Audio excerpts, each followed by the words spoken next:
Hello, everybody. This is Eric Navas, and welcome back to the channel. I hope everybody had a good holiday. Christmas, New Year's, and so we're back with more content. In this video, I'm going to talk about the hierarchy or the caste system finally explained. Okay? So the post itself, I made it more than a year ago, and I updated with a new image. But in this video, I'm going to go over each part. So this is what the chapter hierarchy looks like. So MSN is abbreviation for missionary. So it's the missionary, then the missionary's family. By family, I include second gen, the wife, or any other relative of the missionary. By missionary, I emphasize the air quotes. Then we have the senior shepherds / married couples. There. Then we have the junior shepherds, then the junior shepherds, and then the new sheep or on and off members. So that's how it's structured. And let me break down each part. So by quote unquote missionary, I'm talking about the UBF Korean, the leader of the chapter. That's how it's structured. And then the family is right under. So even though the second gen may or may not be as involved with the church, they're still above the rest of the church as far as ranking. And for second gens, there's a double standard where like they can get away with a lot of stuff that other members would get in trouble for. Not to mention that they're not obligated to follow the same rules as the rest of the church members, even though they're the son, daughter of said missionary. Right. Then we have the married UBF couples.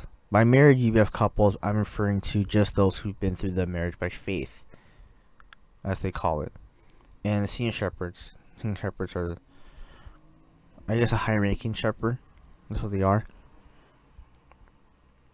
Then junior shepherds, right? Junior shepherds are those who've been going to church for a while and they start teaching other people. That's a junior shepherd.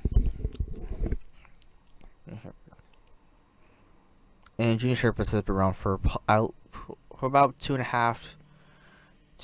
years or longer.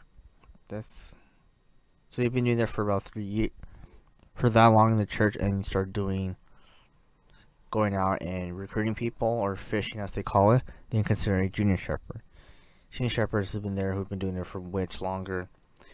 And there's some chapters like Chicago UBF or Bonnie UBF, they are really like huge. They have what's called junior shepherds, so those who have started going out fishing, recruiting people, and start teaching people, but they've only been there for less than 2 years. 2 years. On the other hand, it could also be those who are not as experienced, quotation marks, as the junior shepherds. So the bigger chapters, they have this junior shepherd rank. And then the bottom, we have the sheep, which is the very new person who probably just only sheep are those, to clarify, are those who just only go to Bible study. They don't teach anybody, they don't go out recruiting, nothing like that. They're just sheep. And we have what is called on and off members. So on and off members, I'll go into more detail in a future video. But basically, an on and off member is someone's been part of UBF, they leave and then they come back. Leave and come back, more than a couple of times, hence on and off. So when on members, when they come back, they basically have to start kind of from the bottom again.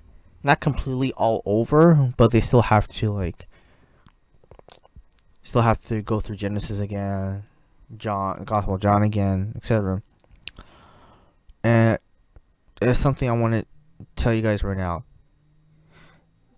For those who are wondering, no, it's not worth the trouble to move up the ranks.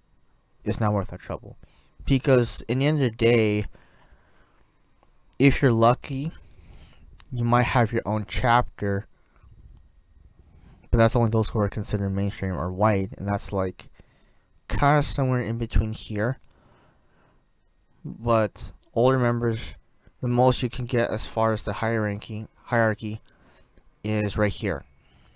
That's the highest you ever go up for anyone. So as far as like moving up, it's not worth the trouble.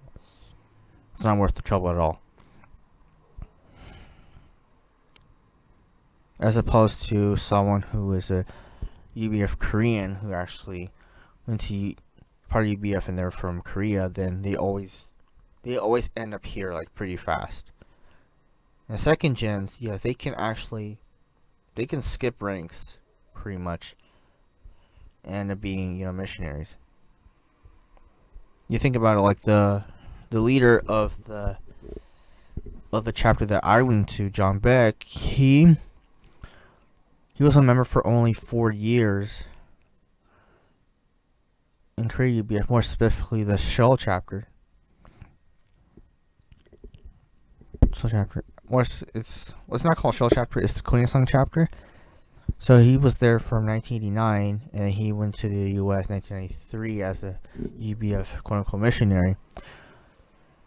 So it was only like 4 years, and he got moved up the rank really fast. As opposed to, there's members in El Community UBF Shepherd Church who've been there for like almost a decade, and they're still like right here, and they're still like who are like right here, or probably married off. But that's just it. They're not missionaries, so to speak. They never will become missionaries. Yes. And that's pretty much it for this video.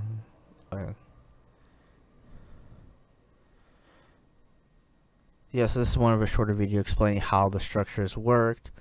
And the problem is they talk about the hierarchy, but they never really like explain it in detail. They don't let alone draw a picture for you like how the UBF structures worked.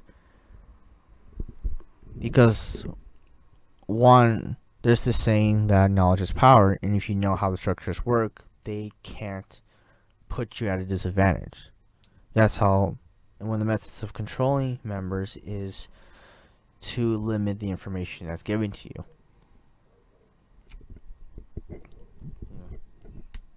So that's why they don't explain detail or let alone draw a picture for you. Because if you know how the structures work, you can't really control them that well.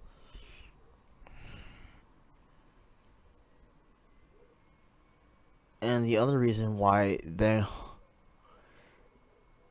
one is to take advantage. The other reason why they don't tell you is because there's a chance that they probably don't even know how the structures work themselves. That's why they can't really explain it or break it down. So yes, that's it for this video. Any questions or comments, feel free to leave in the comment section below. And until next time. Oops.